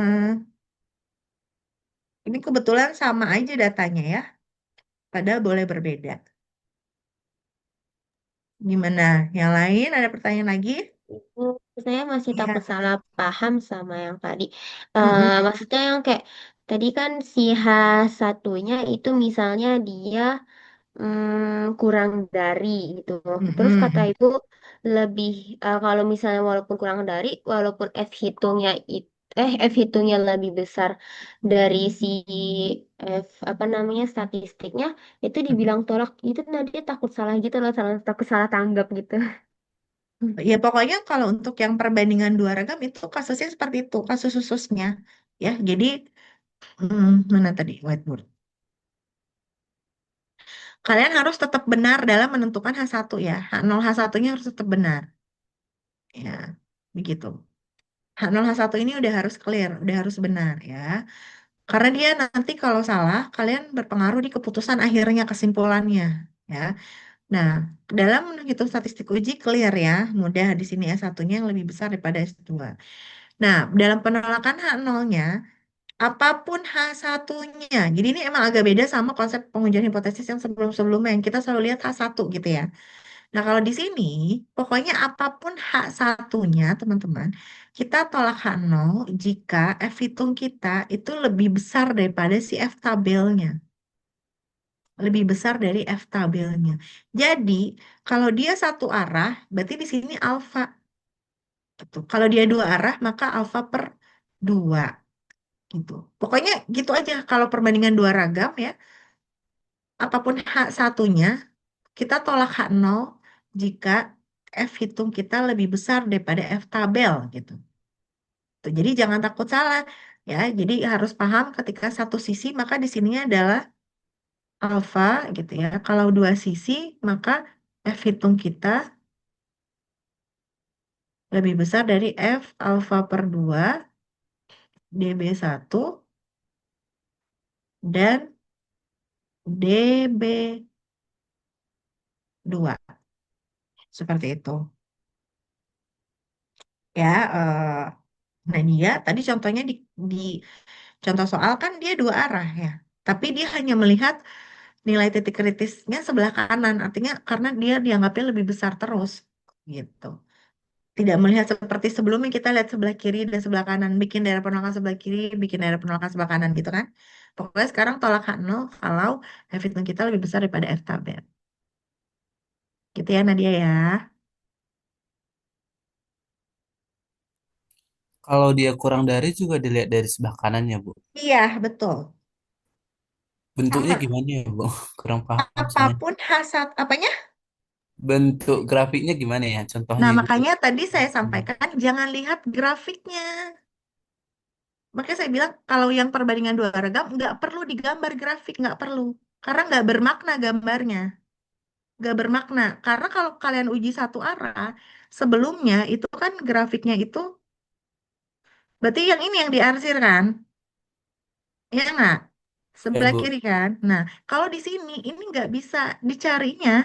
Ini sangat tricky nih, F tabel ini. Sangat tricky untuk mencari yang sisi sebelah kiri. Makanya di tabelnya itu yang diarsir itu selalu yang sebelah kanan.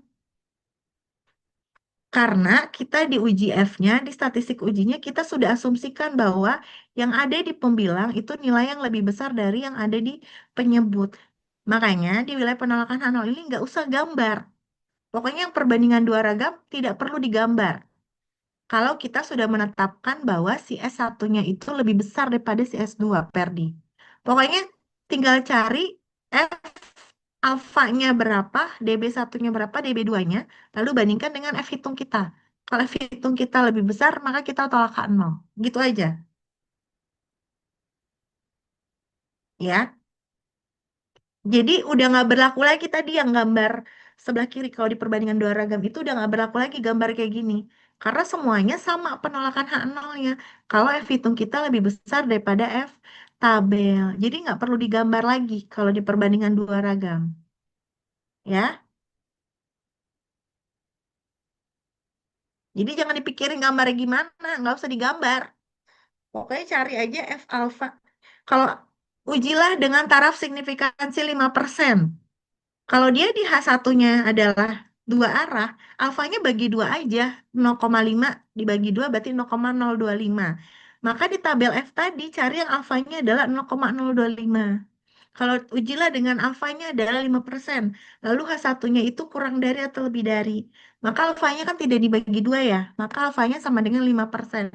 Maka cari F yang nilai tabelnya adalah 5%. Lalu ambil DB1-nya berapa, DB2-nya berapa. Udah itu nilai F tabelnya. Nggak usah digambar lagi, nggak usah. Kalau yang perbandingan ragam atau simpangan baku dari dua populasi. Tinggal langsung cari nilai F tabelnya. Bisa dipahami kah? Kalau kesimpulan perlu nggak, Bu? Perlu apanya? Ya perlu kesimpulan.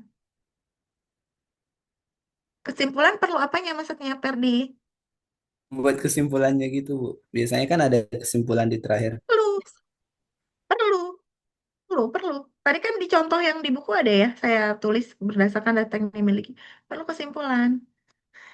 Jadi keputusan apakah terima tolak H0 ditentukan dari sini. Tolak H0 kalau F hitung kita lebih besar daripada F tabel.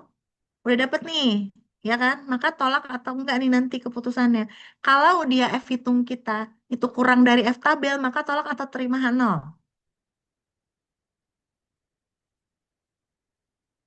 Coba, kalau ternyata F hitung kita lebih kecil daripada F tabel, kita tolak atau terima H0. Terima Terima nol. Terima H0. H0. Maka kesimpulannya adalah terima H0. Lihat konteksnya di atas. Kalau terima H0, maka lihat H0-nya. Apakah dia sama dengan, atau dia lebih besar sama dengan, atau kurang dari sama dengan. Maka nanti dalam kesimpulannya disesuaikan bahwa ragam populasi satu itu sama atau lebih besar sama dengan atau kurang dari sama dengan ragam populasi yang kedua. Begitu, Perdi. Tadi kan contoh yang di buku sebetulnya ujinya uji dua arah.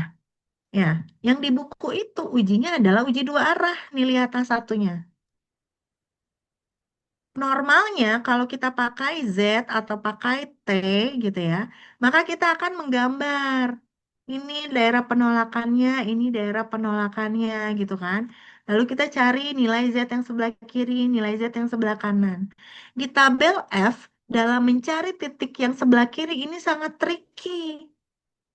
Ya, tidak mudah. Maka dia bilang, ambil aja pokoknya semua wilayah penolakannya sebelah kanan. Mau H1-nya tidak sama dengan, mau H1-nya kurang dari, mau H1-nya lebih dari. Sehingga gambar ini nggak perlu dibuat lagi. Karena ujinya adalah kita akan menolak H0 kalau F hitung kita itu lebih besar daripada F tabel. Atau kita akan terima H0 kalau F hitung kita kurang dari F tabel. Makanya di sini dia hanya melihat sisi yang sebelah kanannya aja. Nih, dia hanya ada nilai di sini. Dia tutup mata ke sini, dia nggak lihat nih Ferdi. Jadi nggak lihat ke sini, dia hanya lihat sebelah sini.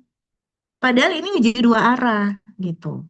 Dan ternyata F hitung kita itu ada di sebelah kanan dari titik kritisnya. Karena dia dua arah, alfanya dibagi dua. Makanya tadi kita ambil F tabel yang atasnya ini judulnya adalah 0,025. Tuh. Ya, jadi untuk yang perbandingan dua ragam, nggak perlu gambar-gambar seperti ini. Pokoknya keputusan terima atau tolak H0-nya tadi, tolak H0 jika nilai F hitung kita lebih besar daripada F tabel. Udah gitu. Nggak perlu digambar lagi, Perdi ya. Terima kasih, Bu. Iya, sama-sama.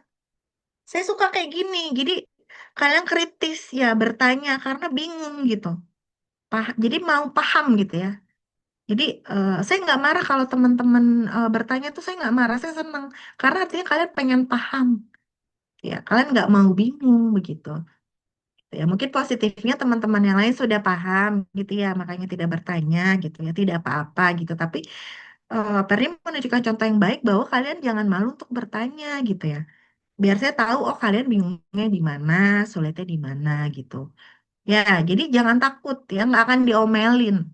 Ya, nanti kalau pada saat luring minggu depan ketemu kita coba yang mungkin masih bingung, yang malu untuk bertanya, nanti kita coba ulangi lagi memang kalau ada yang masih belum paham ya, gitu. Oke, silakan kalau ada yang mau ditanyakan lagi.